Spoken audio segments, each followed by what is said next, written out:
नमस्कार। प्रस्तुत है मुंशी प्रेमचंद जी के द्वारा लिखी हुई कहानी ढपोर संख। मुरादाबाद में मेरे एक पुराने मित्र हैं, जिन्हें दिल में तो मैं एक रत्न समझता हूँ, पर पुकारता हूँ ढपोर संख कहकर, और वह बुरा नहीं मानते। ईश्वर ने उन्हें जितना हृदय दिया है, उसकी आधी बुद्धि दी होती तो वह आज कुछ और होते। उन्हें हमेशा तंग हस्ती ही देखा, मगर किसी के सामने कभी हाथ फैलाते नहीं देखा। हम और वह बहुत दिनों तक साथ पढ़े, खासी बेतकल्लुफ़ी है, पर यह जानते हुए भी कि मेरे लिए 150 रुपये से उनकी मदद करना कोई बड़ी बात नहीं है और मैं खुशी खुशी करूँगा। कभी मुझसे एक पाई के भी रवादार न हुए। अगर हीले से बच्चों को 2-4 रुपये दे देता हूँ तो विदा होते समय उसकी दुगुनी रकम के मुरादाबादी बर्तन लादने पड़ते हैं। इसीलिए मैंने नियम बना लिया है कि जब उनके पास जाता हूँ तो 2-1 दिन में जितनी बड़ी से बड़ी चपत दे सकता हूँ दे देता हूँ। मौसम में जो महंगी से महंगी चीज़ होती है वही खाता हूँ और मांग मांग कर खाता हूँ। मगर दिल के ऐसे बेहया हैं कि अगर एक बार भी उधर से निकल जाऊँ और उनसे न मिलूँ तो बुरी तरह डांट बताते हैं। इधर 2-3 साल से मुलाकात न हुई थी। जी देखने को चाहता था। मई में नैनीताल जाते हुए उनसे मिलने के लिए उतर पड़ा। छोटा सा घर है, छोटा सा परिवार, छोटा सा डील। द्वार पर आवाज़ दी, ढपोर संख। तुरंत बाहर निकल आए और गले से लिपट गए। तांगे पर से मेरे ट्रंक को उतारकर कंधों पर रखा, बिस्तर बगल में दबाया और घर में दाखिल हो गए। कहता हूँ बिस्तर मुझे दे दो, मगर सुनता कौन है।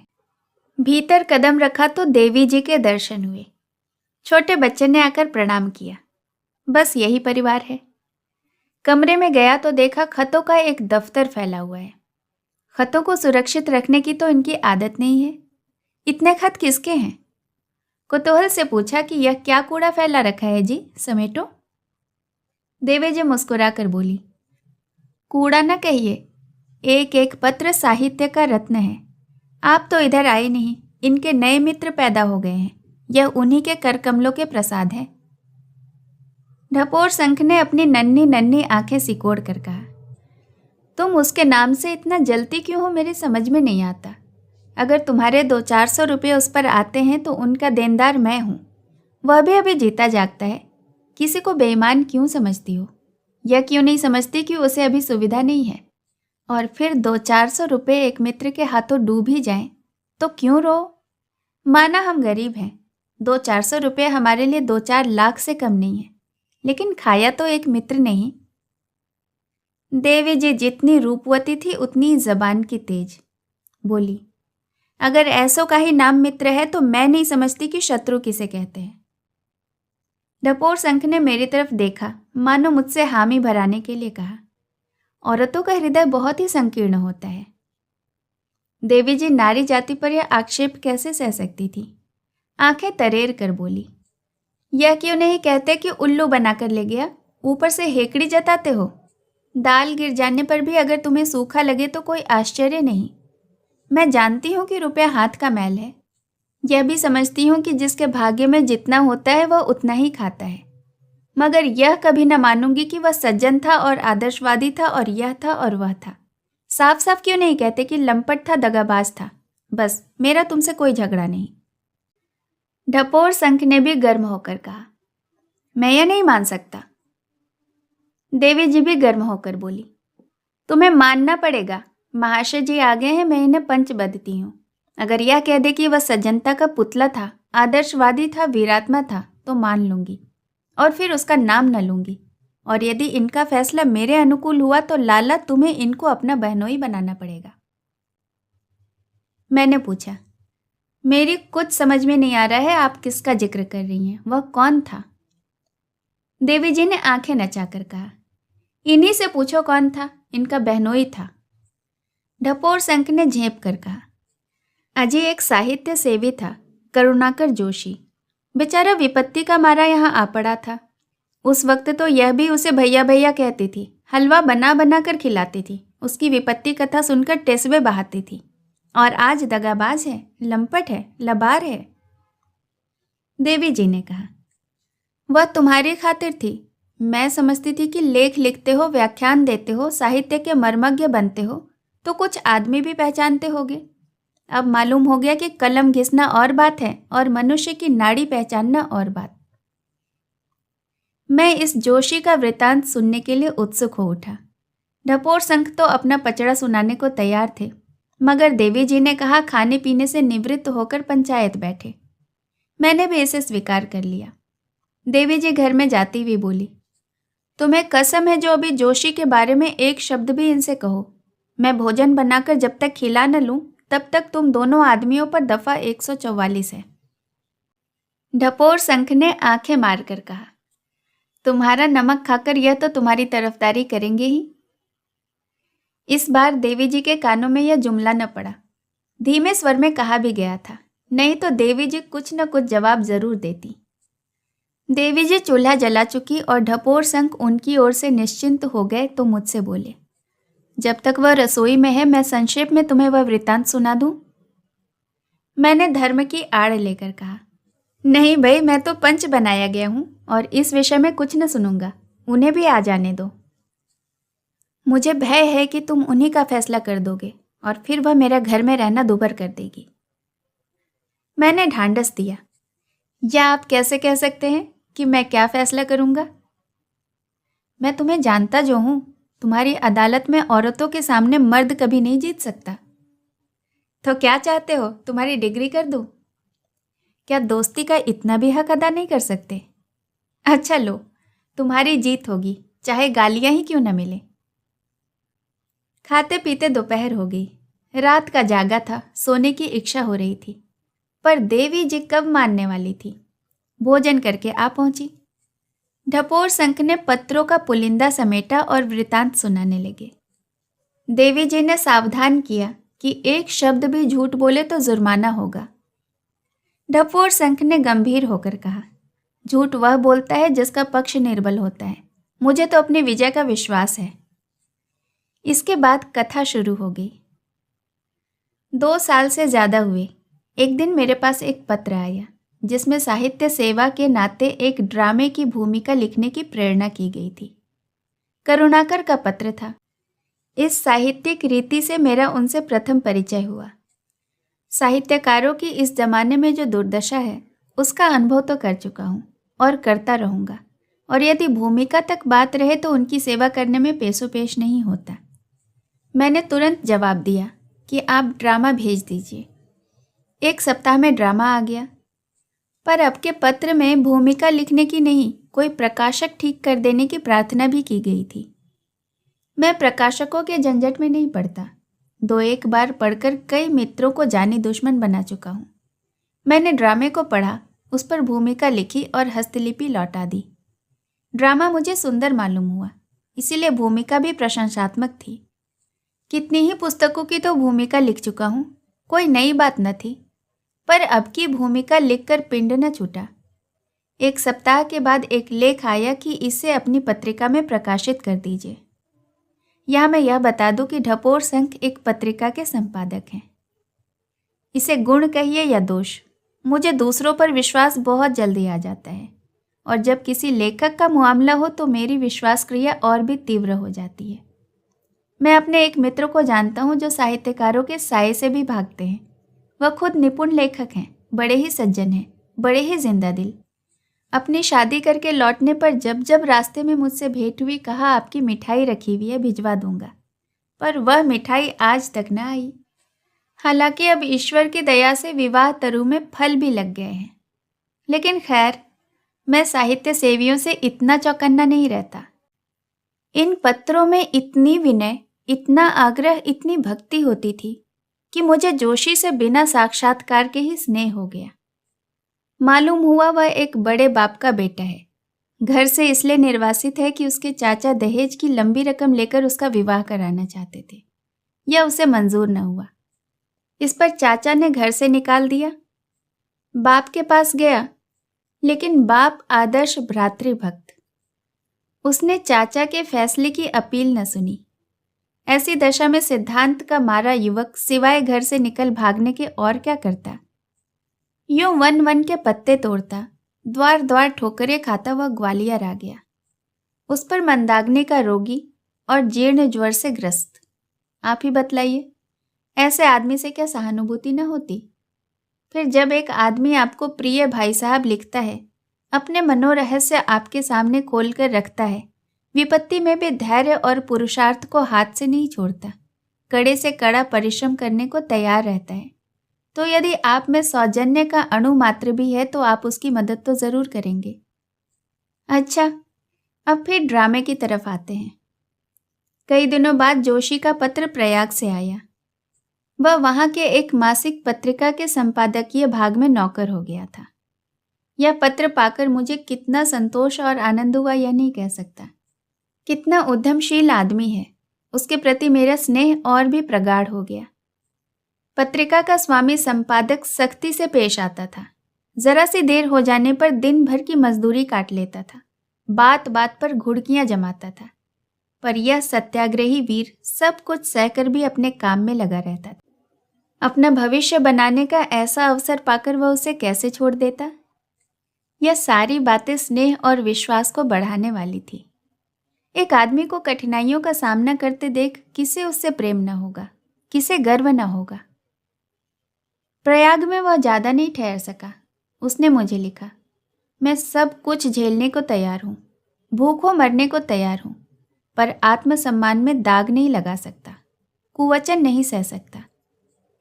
ऐसा चरित्र यदि आप पर प्रभाव न डाल सके तो मैं कहूँगा कि आप चालाक चाहे जितने भी हों, पर हृदय शून्य हैं। 1 सप्ताह के बाद प्रयाग से फिर पत्र आया। यह व्यवहार मेरे लिए असहाय हो गया है। आज मैंने इस्तीफा दे दिया। यह न समझिए कि मैंने हल्के दिल से लगी लगाई रोजी छोड़ दी। मैंने वह सब किया जो मुझे करना चाहिए था, यहाँ तक कि कुछ कुछ वह भी किया जो मुझे नहीं करना चाहिए था। पर आत्मसम्मान का खून नहीं कर सकता। अगर यह कर सकता तो मुझे घर छोड़ने की क्या आवश्यकता थी? मैंने बंबई जाकर अपनी किस्मत आजमाने का निश्चय किया है। मेरा दृढ़ संकल्प है कि अपने घर वालों के सामने हाथ न फैलाऊंगा, उनसे दया की भिक्षा न मांगूंगा। मुझे कुलीगिरी करनी मंजूर है, टोकरी ढोना मंजूर है, पर अपनी आत्मा को कलंकित नहीं कर सकता। मेरी श्रद्धा और बढ़ गई। यह व्यक्ति अब मेरे लिए केवल ड्रामा का चरित्र नहीं था, जिससे सुख से सुखी और दुख से दुखी होने पर भी हम दर्शक ही रहते हैं। वह अब मेरे इतने निकट पहुंच गया था कि उस पर आघात होते देख मैं उसकी रक्षा करने तक को तैयार था। उसे डूबते देख पानी में कूदने से भी नहीं चकता। मैं बड़ी उत्कंठा से उसके बंबई से आने वाले पत्र का इंतजार करने लगा। 6वें दिन पत्र आया। वह बंबई में काम खोज रहा था। लिखा था, घबराने की कोई बात नहीं, मैं सब कुछ झेलने को तैयार हूँ। फिर 2-2, 4-4 दिन के अंतर से कई पत्र आए। वह वीरों की भांति कठिनाइयों के सामने कमर कसे खड़ा था। हालांकि 3 दिन से उसे भोजन न मिला था। ओह, कितना ऊंचा आदर्श है, कितना उज्जवल चरित्र। मैं समझता हूँ मैंने उस समय बड़ी कृपणता की। मेरी आत्मा ने मुझे धिक्कारा। यह बेचारा इतने कष्ट उठा रहा है और तुम बैठे देख रहे हो। क्यों उसके पास कुछ रुपए नहीं भेज देते? मैंने आत्मा के कहने पर अमल न किया, पर अपनी बेदर्दी पर खिन्न अवश्य था। जब कई दिन की बेचैनी भरे हुए इंतजार के बाद यह समाचार आया कि वह एक साप्ताहिक पत्र के संपादकीय विभाग में जगह पा गया है, तो मैंने आराम की सांस ली और ईश्वर को सच्चे दिल से धन्यवाद दिया। साप्ताहिक में जोशी के लेख निकलने लगे। उन्हें पढ़कर मुझे गर्व होता था। कितने सजीव, कितने विचार से भरे लेख थे। उसने मुझसे भी लेख मांगे, पर मुझे अवकाश न था। क्षमा मांगी, हालांकि इस अवसर पर उसको प्रोत्साहन न देने का मुझे बड़ा खेद होता था। लेकिन शायद बाधाएं हाथ धोकर उसके पीछे पड़ी थी। पत्र के ग्राहक कम थे। चंदे और डोनेशन से काम चलता रहा। रुपए हाथ आ जाते तो कर्मचारियों को थोड़ा थोड़ा मिल जाता, नहीं आसरा लगाए काम करते रहते। इस दशा में गरीब ने 3 महीने काटे होंगे। आशा थी 3 महीने का हिसाब होगा तो अच्छी रकम हाथ लगेगी, मगर वहां सूखा जवाब मिला। स्वामी ने टाट उलट दिया, पत्र बंद हो गया और कर्मचारियों को अपना सा मुंह लिए विदा होना पड़ा। स्वामी की सज्जनता में संदेह नहीं, लेकिन रुपये कहाँ से लाता? सज्जनता के नाते लोग आधे वेतन पर काम कर सकते थे, लेकिन पेट बांधकर काम करना कब मुमकिन है? और फिर बम्बई का खर्च। बेचारे जोशी को फिर ठोकरें खानी पड़ी। मैंने खत पढ़ा तो बहुत दुख हुआ। ईश्वर ने मुझे इस योग्य न बनाया, नहीं बेचारा क्यों पेट के लिए यूं मारा मारा फिरता। अब की बार बहुत हैरान न होना पड़ा। किसी मिल में गांठों पर नंबर लिखने का काम मिल गया। 1 रुपया रोज मजूरी थी। बम्बई में 1 रुपया इधर के 4 आने के बराबर समझो। कैसे उसका काम चलता था ईश्वर ही जाने। कई दिन के बाद एक लंबा पत्र आया। एक जर्मन एजेंसी उसे रखने पर तैयार थी अगर तुरंत 100 रुपये की जमानत दे सके। एजेंसी यहाँ की फौजों में जूते, सिगार, साबुन आदि सप्लाई करने का काम करती थी। अगर यह जगह मिल जाती तो उसके दिन आराम से कटने लगते। लिखा था, अब जिंदगी से तंग आ गया हूँ। हिम्मत ने जवाब दे दिया है। आत्महत्या करने के सिवाय और कोई उपाय नहीं सूझता। केवल माताजी की चिंता है। रो रो कर प्राण दे देंगी। पिताजी के साथ उन्हें शारीरिक सुखों की कमी नहीं, पर मेरे लिए उनकी आत्मा तड़पती रहती है। मेरी यही अभिलाषा है कि कहीं बैठने का ठिकाना मिल जाता तो एक बार उन्हें अपने साथ रखकर उनकी जितनी सेवा हो सकती करता। इसके सिवा मुझे कोई और इच्छा नहीं। लेकिन जमानत कहाँ से लाऊं? बस कल का दिन और है। परसों कोई दूसरा उम्मीदवार जमानत लेकर यह ले लेगा तो मैं ताकता रह जाऊंगा। एजेंट मुझे रखना चाहता है, लेकिन अपने कार्यालय के नियमों को क्या करे? इस पत्र ने मेरी कृपण प्रकृति को भी वशीभूत कर लिया। इच्छा हो जाने पर कोई न कोई राह निकल आती है। मैंने रुपये भेजने का निश्चय कर लिया। अगर इतनी मदद से एक युवक का जीवन सुधर रहा हो तो कौन ऐसा है जो मुँह छिपा ले? इससे बड़ा रुपयों का और क्या सदुपयोग हो सकता है? हिंदी में कलम घिसने वालों के पास इतनी बड़ी रकम जरा मुश्किल से ही निकलती है, पर संयोग से उस वक्त मेरे कोष में रुपये मौजूद थे। मैं इसके लिए अपनी कृपणता का ऋणी हूँ। देवी जी की सलाह ली, वह बड़ी खुशी से राजी हो गई। हालांकि अब सारा दोष मेरे ही सिर मढ़ा जाता है। कल रुपयों का पहुंचना आवश्यक था, नहीं तो अवसर हाथ से निकल जाएगा। मनी ऑर्डर 3 दिन में पहुंचेगा। तुरंत तार घर गया और तार से रुपये भेजे। जिसने बरसों की कतर व्योत के बाद इतने रुपये जोड़े हों और जिसे भविष्य भी अभाव में ही दिखता हो, वही उस आनंद का अनुभव कर सकता है जो उस समय मुझे हुआ। सेठ अमीर चंद को 10 लाख का दान करके भी इतना आनंद का अनुभव न हुआ होगा। दिया तो मैंने ऋण समझकर ही, पर वह दोस्ती का ऋण था जिसका अदा होना स्वप्न का यथार्थ होना है। उस पत्र को मैं कभी न भूलूंगा जो धन्यवाद के तौर पर चौथे दिन मुझे मिला। कैसे सच्चे उद्गार थे, एक एक शब्द अनुग्रह में डूबा हुआ। मैं उसे साहित्य की एक चीज समझता हूँ। देवी जी ने चुटकी ली। 100 रुपये में उससे बहुत अच्छा पत्र मिल सकता है। ढपोर संख ने कुछ जवाब न दिया। कथा कहने में तल्लीन थे। बंबई में वह किसी प्रसिद्ध स्थान पर ठहरा था। केवल नाम और पोस्ट बॉक्स लिख देने से ही उसे पत्र मिल जाता था। वहां से कई पत्र आए। वह प्रसन्न था। देवी जी बोली, प्रसन्न क्यों न होता? कंपे में एक चिड़िया जो फंस गई थी। ढपोर संघ ने चिढ़कर बोला, या तो मुझे कहने दो या तुम कहो, बीच बीच में मत बोलो। बंबई से कई दिन के बाद एक पत्र आया कि एजेंसी ने उसके व्यवहार से प्रसन्न होकर उसे काशी में नियुक्त कर दिया है और वह काशी आ रहा है। उसे वेतन के उपरांत भत्ता भी मिलेगा। काशी में उसके एक मौसा थे जो वहाँ के प्रसिद्ध डॉक्टर थे, पर वह उनके घर न उतरा, अलग ठहरा। इससे उसके आत्मसम्मान का पता चलता है। मगर 1 महीने में ही काशी से उसका जी भर गया। शिकायत से भरे पत्र आने लगे। सुबह से शाम तक फौजी आदमियों की खुशामद करनी पड़ती है। सुबह का गया गया 10 बजे रात को घर आता हूँ। उस वक्त अकेला अंधेरा घर देखकर चित्त दुख से भर जाता है।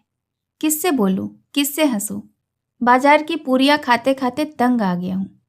मैं समझा था अब कुछ दिन चैन से कटेंगे, लेकिन मालूम होता है अभी किस्मत में ठोकरें खाना लिखा है। मैं इस तरह जीवित नहीं रह सकता। रात रात भर पड़ा रोता रहता हूँ। आदि। मुझे इन पत्रों में वह अपने आदर्श से गिरता हुआ मालूम हुआ। मैंने उसे समझाया कि लगी रोजी न छोड़ो, काम किए जाओ। जवाब आया कि मुझसे अब यहाँ नहीं रहा जाता। फौजियों का व्यवहार असहाय है। फिर मैनेजर साहब मुझे रंगून भेज रहे हैं और रंगून जाकर मैं बच नहीं सकता। मैं कोई साहित्यिक काम करना चाहता हूँ। कुछ दिन आपकी सेवा में रहना चाहता हूँ।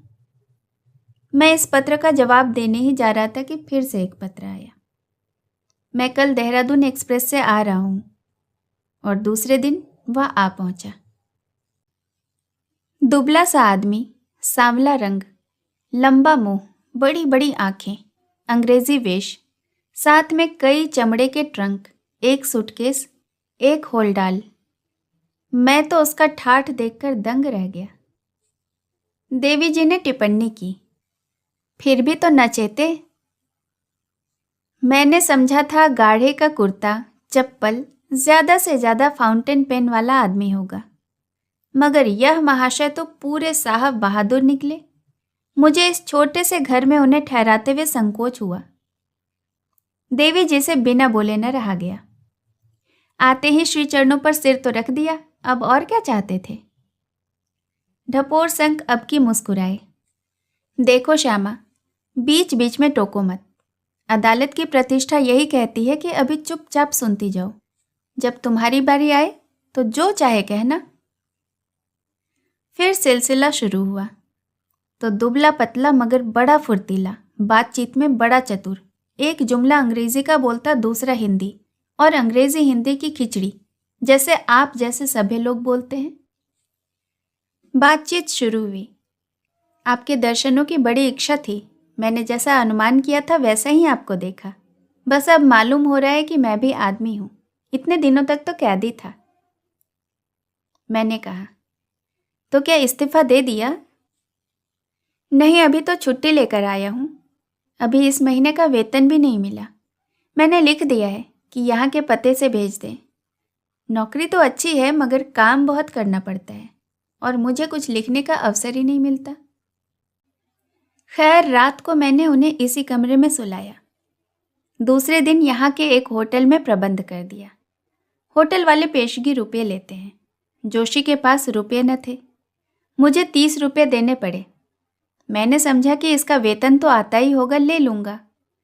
यहाँ मेरे एक माथुर मित्र हैं। उनसे भी मैंने जोशी का जिक्र किया था। उसके आने की खबर पाते ही होटल दौड़े। दोनों में दोस्ती होगी।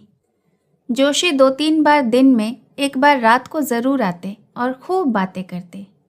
देवी जी उनको हाथों पर लिए रहती। कभी उनके लिए पकौड़ियाँ बना रही हैं तो कभी हलवा। जोशी हरफन मौला था। गाने में कुशल, हारमोनियम में निपुण, इंद्रजाल के करतब दिखाने में भी कुशल। सालन अच्छा पकाता था। देवी जी को गाना सीखने का शौक पैदा हो गया। उसे म्यूजिक मास्टर बना लिया। देवी जी लाल मुंह करके बोली, तो क्या मुफ्त में हलवा, पकौड़ियाँ और पान बना बना कर खिलाती थी? 1 महीना गुजर गया पर जोशी का वेतन न आया। मैंने पूछा भी नहीं। सोचा अपने दिल में सोचेगा कि होटल वाले रुपयों का तकाजा कर रहे हैं। माथुर के घर भी उसने आना जाना शुरू कर दिया। दोनों साथ घूमने जाते, साथ रहते। जोशी जब आते तो माथुर का बखान करते, माथुर जब आते तो जोशी की तारीफ करते। जोशी के पास अपने अनुभवों का विशेष भंडार था। वह फौज में रह चुका था। जब उसकी मंगेतर का विवाह दूसरे आदमी से हो गया तो शोक में उसने फौज की नौकरी छोड़ दी थी। सामाजिक जीवन की न जाने कितनी ही घटनाएं उसे याद थी, और जब अपने माँ बाप और चाचा चाची का जिक्र करने लगता तो उसकी आंखों में आंसू भर आते। देवी जी भी उसके साथ रोती थी। देवी जी तिरछी आंखों से देखकर रह गई। बात सच्ची थी। एक दिन मुझसे अपने एक ड्रामे की बड़ी तारीफ की। वह ड्रामा कलकत्ते में खेला गया और मदन कंपनी के मैनेजर ने उसे बधाइयाँ दी थीं। ड्रामे के 2-4 टुकड़े जो उसके पास पड़े थे मुझे सुनाए। मुझे ड्रामा बहुत पसंद आया। उसने काशी के एक प्रकाशक के हाथ वह ड्रामा बेच दिया था और कुल 25 रुपये पर। मैंने कहा उसे वापस मंगा लो, रुपए मैं दे दूंगा। ऐसी सुंदर रचना किसी अच्छे प्रकाशक को दे देंगे या किसी थिएटर कंपनी से खिलवाएंगे। 3-4 दिन के बाद मालूम हुआ कि प्रकाशक अब वह 50 रुपये लेकर लौट आएगा। कहता है मैं इसका कुछ अंश छपा चुका हूँ। मैंने कहा मंगा लो, 50 रुपये ही सही। ड्रामा वीपी से आ गया। मैंने 50 रुपये दिए। महीना ख़त्म हो रहा था। होटल वाले दूसरे महीना शुरू होते ही रुपये पेशगी मांगेंगे। मैं इसी चिंता में था कि जोशी ने आकर कहा, मैं अब माथुर के साथ रहूँगा। बेचारा गरीब आदमी है, अगर मैं 20 रुपये भी दे दूँगा तो उसका काम चल जाएगा। मैं बहुत खुश हुआ। दूसरे दिन वह माथुर के घर डट गया। जब आता तो माथुर के घर का कोई न कोई रहस्य लेकर आता। यह तो मैं जानता था कि माथुर की आर्थिक दशा अच्छी नहीं। बेचारा रेलवे के दफ्तर में नौकर था। वह नौकरी भी छूट गई थी। मगर यह ना मालूम था कि उसके यहाँ फाके हो रहे हैं। कभी मालिक मकान आकर गालियाँ सुना जाता, कभी दूध वाला, कभी बनिया, कभी कपड़े वाला। बेचारा उनसे मुंह छिपाता फिरता है। जोशी आंखों में आंसू भर भर कर उसके संकटों की करुण कहानी कहता और रोता। मैं तो जानता था कि मैं ही एक आफत का मारा हूँ। माथुर की दशा देखकर मुझे अपनी विपत्ति भूल गई। तुझे अपनी ही चिंता है, कोई दूसरी फिक्र नहीं। जिसके द्वार पर जा पड़ूं 2 रोटियां मिल जाएंगी। मगर माथुर के पीछे तो पूरा खटला है। माँ, 2 विधवा बहनें, 1 भांजी, 2 भांजे, 1 छोटा भाई। इतने बड़े परिवार के लिए 50 रुपये तो केवल रोटी दाल के लिए ही चाहिए। माथुर सच्चा वीर है, देवता है, जो इतने बड़े परिवार का पालन कर रहा है। वह अपने लिए नहीं, माथुर के लिए दुखी था। देवी जी ने टीका की। जब भी माथुर की भांजी पर डोरे डाल रहा था, दुख का भार कैसे हल्का करता। ढपोर संख ने बिगड़ कर कहा, अच्छा तो अब तुम ही कहो। मैंने समझाया, तुम तो यार जरा जरा सी बात पर तुनक उठते हो। क्या तुम समझते हो कि यह फुलझड़ियां मुझे न्याय पथ से विचलित कर देंगी। फिर कहानी शुरू हुई। एक दिन आकर बोला, आज मैंने माथुर के उद्धार का उपाय सोच निकाला है। मेरे एक माथुर मित्र बैरिस्टर हैं। उनसे जग्गो यानी माथुर की भांजी के विवाह के विषय में पत्र व्यवहार कर रहा हूँ। उसकी एक विधवा बहन को दोनों बच्चों के साथ ससुराल भेज दूंगा। दूसरी विधवा बहन अपने देवर के पास जाने पर राजी है। बस 3-4 आदमी रह जाएंगे। कुछ मैं दूंगा, कुछ माथुर पैदा करेगा, गुजर हो जाएगा। मगर आज उसके घर के 2 महीने का किराया देना पड़ेगा। मालिक मकान ने सुबह से ही धरना दे रखा है। कहता है अपना किराया लेकर ही हटूंगा। आपके पास 30 रुपये हो तो दे दीजिए। माथुर के छोटे भाई का वेतन कल परसों तक मिल जाएगा, रुपए मिल जाएंगे। एक मित्र संकट में पड़ा हुआ है, दूसरा मित्र उसकी सिफारिश कर रहा है। मुझे इनकार करने का साहस न हुआ। देवी जी ने उस वक्त नाक भौं जरूर सिकोड़ा था, पर मैंने न माना, रुपए दे ही दिए। देवी जी ने डंक मारा। यह क्यों नहीं कहते कि वह रुपए मेरी बहन ने बर्तन खरीदने के लिए भेजे थे। ढपोर संख ने गुस्सा पीकर कहा, खैर यही सही, मैंने रुपए दे दिए। मगर मुझे उलझन होने लगी कि इस तरह तो मेरा कचूमर ही निकल जाएगा। माथुर पर एक न एक संकट रोज ही सवार रहेगा। मैं उन्हें कहाँ तक उबारूंगा। जोशी भी जान खा रहा था कि कहीं कोई जगह दिला दीजिए। संयोग से उन्हीं दिनों मेरे एक आगरे के मित्र आ निकले। काउंसिल में मेंबर थे, अब जेल में हैं। गाना बजाने का शौक था, 2-1 ड्रामे भी लिख चुके हैं। अच्छे अच्छे रईसों से परिचय है, खुद भी बड़े रसिक हैं। अब कि वह आए तो मैंने जोशी का उनसे जिक्र किया, उसका ड्रामा भी सुनाया। बोले तो उसे मेरे साथ कर दीजिए, अपना प्राइवेट सेक्रेटरी बना लूँगा। मेरे घर में रहे, मेरे घर के आदमी की तरह रहे। जेब खर्च के लिए मुझसे 30 रुपये महीना लेता जाए, मेरे साथ ड्रामे लिखे। मैं फूला न समाया, जोशी से कहा। जोशी भी तैयार हो गया, लेकिन जाने के पहले उसे कुछ रुपयों की ज़रूरत हुई। एक भले आदमी के साथ फटे हालों जाते तो नहीं बनता, और न ही यह उचित था कि पहले ही दिन से रुपये का तकाजा होने लगे। बहुत काट छाट करने पर भी 40 रुपये का खर्च निकल ही आया। जूते टूट गए थे, धोतियाँ फट गई थी, और भी कई खर्चे थे जो इस वक्त याद नहीं आते। मेरे पास रुपये न थे, श्यामा से मांगने का हौसला न हुआ। देवी जी बोली, मेरे पास तो करोड़ों का खजाना रखा था ना, कई हजार महीने रुपए लाते हो, 100-200 रुपये बचत में आ ही जाते होंगे। ढपोर संख इस व्यंग पर ध्यान न देकर अपनी कथा कहते रहे। रुपये पाकर जोशी ने ठाठ बनाया और काउंसलर साहब के साथ चले। मैं स्टेशन तक पहुंचाने गया। माथुर भी था। लौटा तो मेरे दिल पर से एक बोझ उतर गया था। माथुर ने कहा, बड़ा मोहब्बती आदमी है। मैंने समर्थन किया, बड़ा, मुझे तो भाई सा मालूम होता है। मुझे तो अब घर ही अच्छा न लगेगा। घर के सब आदमी रो रहे थे। मालूम ही न होता था कि कोई गैर आदमी है। अम्मा से लड़के की तरह बातें करता था, बहनों से भाई की तरह। बदनसीब आदमी है, नहीं तो जिसका बाप 2000 रुपये माहवार कमाता हो वह यूं मारा मारा फिरे। दार्जिलिंग में इनके बाप की 2-2 कोठियां हैं। IMS हैं। जोशी मुझे भी वहीं ले जाना चाहता है। 1-2 साल में तो वहां जाएगा ही। कहता है तुम्हें मोटर की एजेंसी खुलवा दूंगा। इस तरह ख्याली पुलाव पकाते हुए हम लोग घर आए। मैं दिल में खुश था कि चलो अच्छा हुआ, जोशी के लिए अच्छा सिलसिला निकल आया। मुझे यह आशा भी बन चली कि अब की उसे वेतन मिलेगा तो मेरे रुपए दे देगा। 4-5 महीने में चुकता कर ही देगा। हिसाब लगाकर देखा तो अच्छी खासी रकम जमा हो गई थी। मैंने दिल में समझा यह भी अच्छा हुआ, यूं जमा करता तो कभी जमा न होते। इस बहाने किसी तरह जमा तो होते गए। मैंने यह सोचा कि अपने मित्र से जोशी के वेतन के रुपए पेशगी क्यों न ले लूं। कह दूं उसके वेतन से महीने महीने काटते रहिए। लेकिन अभी मुश्किल से 1 सप्ताह हुआ होगा कि एक दिन देखता हूं तो जोशी और माथुर दोनों चले आ रहे हैं। मुझे भय हुआ कि कहीं जोशी जी फिर तो नहीं छोड़ आए, लेकिन शंका को दबाता हुआ बोला, कहो भाई, कब आए? मजे में तो हो? जोशी ने बैठकर सिगार जलाते हुए कहा, बहुत अच्छी तरह से हूँ। मेरे बड़े बाबू बड़े ही सज्जन आदमी हैं। मेरे लिए एक अलग कमरा खाली करा दिया है। साथ ही खिलाते हैं, बिल्कुल भाई की तरह रखते हैं। आजकल किसी काम से दिल्ली गए हैं। मैं सोचा यहाँ पड़े पड़े क्या करूँ, तब तक आप ही लोगों से मिलता हूँ। चलते वक्त बाबू साहब ने मुझसे कहा था मुरादाबाद से थोड़े से बर्तन लेते आना, मगर शायद उन्हें रुपये देने की याद नहीं रही। मैंने उस वक्त मांगना भी उचित नहीं समझा। आप एक 50 रुपये दे दीजिए, मैं परसों तक जाऊंगा और वहां से जाते जाते ही भिजवा दूंगा।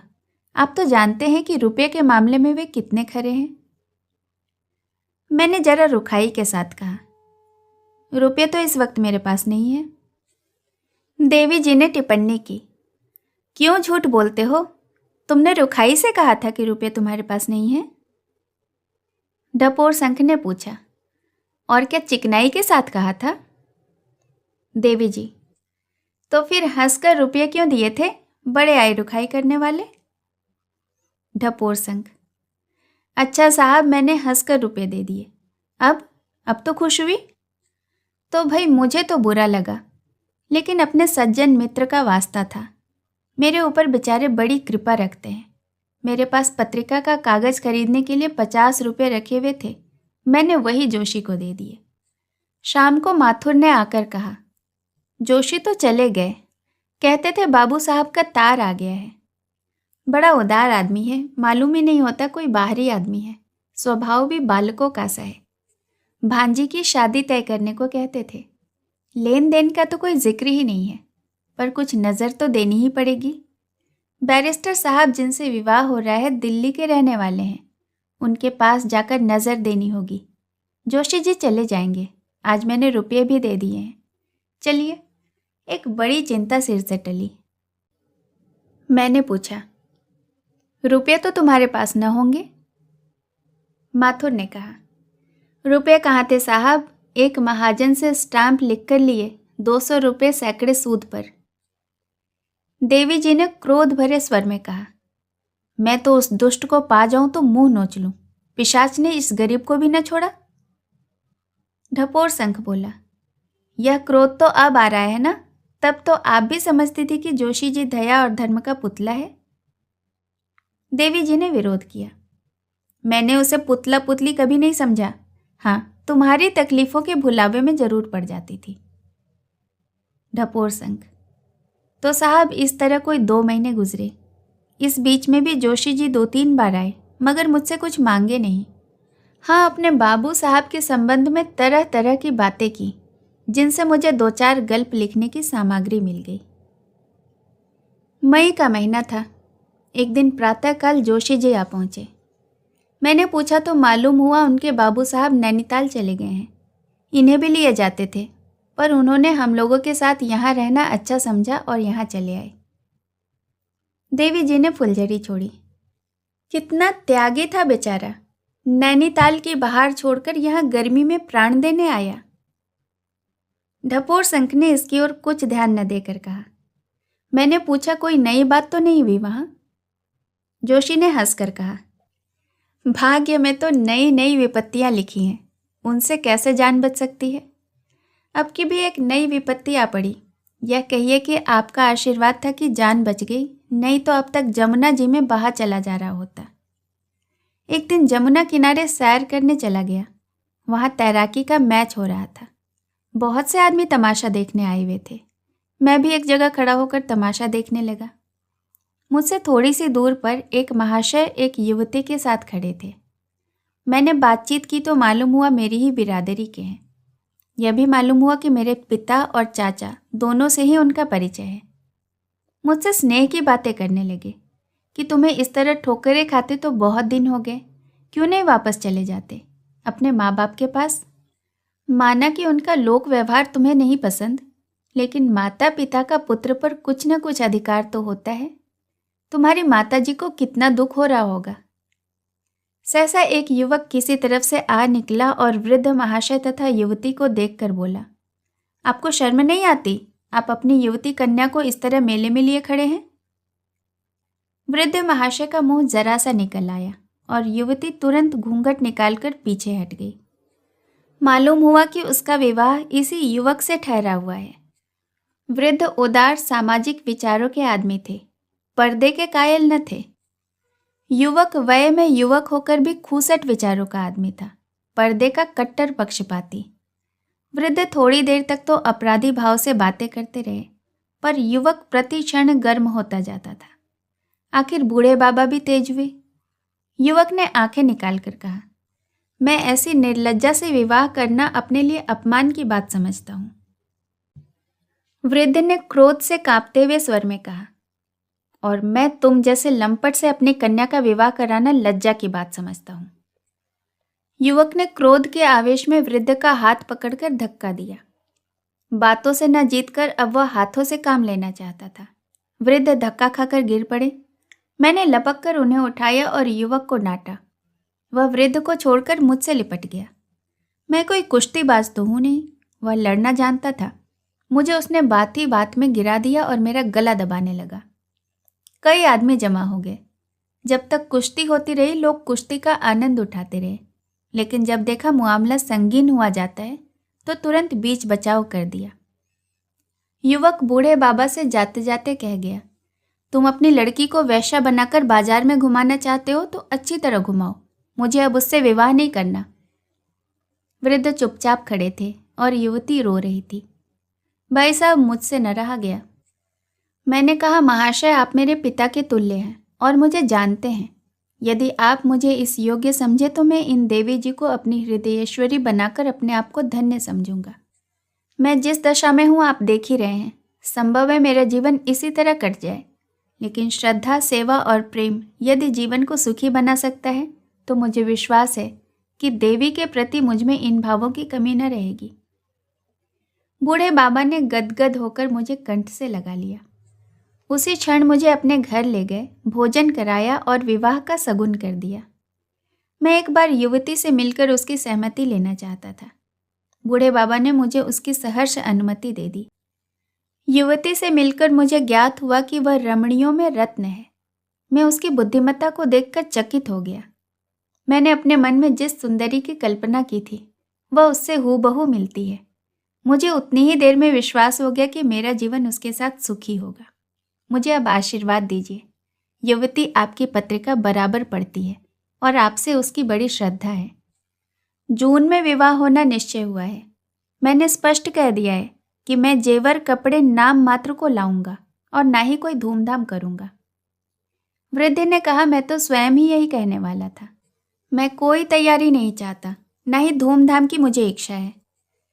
जब मैंने आपका नाम लिया कि वह मेरे बड़े के तुल्य हैं तो वह बहुत प्रसन्न हुए। आपके लेखों को वो बड़े आदर के साथ पढ़ते हैं। मैंने कुछ खिन्न होकर कहा, यह तो सब कुछ है, लेकिन इस समय तुम्हें विवाह करने का सामर्थ्य भी नहीं, और कुछ न हो तो 25 रुपये की बंधी हुई आमदनी तो होनी ही चाहिए। जोशी ने कहा, भाई साहब, मेरा उद्धार विवाह से ही होगा। मेरे घर से निकलने का कारण भी विवाह ही था, और घर वापस जाने का कारण भी विवाह ही होगा। जिस समय प्रमिला हाथ बांधे हुए जाकर पिताजी के चरणों पर गिर पड़ेगी, उनका पाषाण हृदय भी पिघल जाएगा। समझेंगे विवाह तो हो ही चुका, अब वधू पर क्यों जुल्म किया जाए। जब उसे आश्रय मिल जाएगा तो मुझे झक मारकर बुलाएंगे। मैं तो इसी जिद पर घर से निकला था कि अपना विवाह अपने इच्छानुसार बिना कुछ लिए दिए करूँगा, और वह मेरी प्रतिज्ञा पूरी हुई जा रही है। प्रमिला इतनी चतुर है कि वह मेरे घर वालों को चुटकियों में मना लेगी। मैंने तखमीना लगा लिया है, कुल 300 रुपये खर्च होंगे और यही 300-400 रुपये मुझे ससुराल से मिलेंगे। मैंने सोचा है कि प्रमिला को पहले यहीं लाऊंगा, यहीं से वह मेरे घर पत्र लिखेगी, और आप देखिएगा तीसरे ही दिन चाचा साहब गहनों की पिटारे लिए हुए आ पहुंचेंगे। विवाह हो जाने पर वह कुछ नहीं कर सकते, इसीलिए मैंने विवाह की खबर नहीं दी। मैंने कहा, लेकिन मेरे पास तो अब कुछ भी नहीं है भाई, मैं 300 रुपये कहाँ से लाऊंगा। जोशी ने कहा, 300 रुपये नकद थोड़े ही लगेंगे, कोई 100 रुपये के कपड़े लगेंगे, 100 रुपये की 2-1 सुहाग की चीज़ें बनवा लूँगा, और 100 रुपये राह खर्च समझ लीजिए। उसका मकान काशीपुर में है, वहीं से विवाह करेंगे। यह बंगाली सोनार जो आपके सामने है, आपके कहने से 1 सप्ताह के वादे पर जो जो चीज़ें मांगूंगा दे देगा। बजाज भी आपके कहने से दे देगा। नकद मुझे 100 रुपये की ही ज़रूरत पड़ेगी, और ज्यों ही उधर से लौटा त्यों ही दे दूंगा। बारात में आप और मथुरा के सिवाय कोई तीसरा आदमी न होगा। लेकिन आपको मैं कष्ट नहीं देना चाहता, लेकिन जिस तरह अब तक आपने मुझे भाई समझकर सहायता दी है, उसी तरह एक बार और दे दीजिए। मुझे विश्वास था कि आप इस शुभ कार्य में आपत्ति न करेंगे, इसीलिए मैंने वचन दे दिया। अब तो आपको यह डोंगी पार लगानी ही पड़ेगी। देवी जी बोली, मैं कहती थी कि उसे 1 पैसा न दो, कह दो कि हम तुम्हारी शादी विवाह के झंझट में नहीं पड़ते। ढपोर संख ने कहा, हाँ, तुमने अब की बार ज़रूर समझाया, लेकिन मैं क्या करता। शादी का मामला, उस पर भी उसने मुझे घसीट लिया। अपनी इज्जत का कुछ तो ख्याल करना ही पड़ता है। देवी जी ने मेरा लिहाज किया और चुप हो गई। अब मैं उस वृतांत को नहीं बढ़ाऊंगा। सारांश यह है कि जोशी ने ढपोर संख के मत्थे 100 रुपये के कपड़े और 100 रुपये से कुछ ऊपर के गहनों का बोझ लादा। बेचारे ने एक मित्र से 100 रुपये उधार लेकर उसके सफ़र खर्च को भी दिया। खुद ब्याह में शरीक हुए। ब्याह में खासी धूमधाम रही। कन्या के पिता ने मेहमानों का खूब आदर सत्कार किया। उन्हें जल्दी थी, इसीलिए वह खुद तो दूसरे ही दिन चले आए, पर माथुर जोशी के विवाह के अंत तक रहा।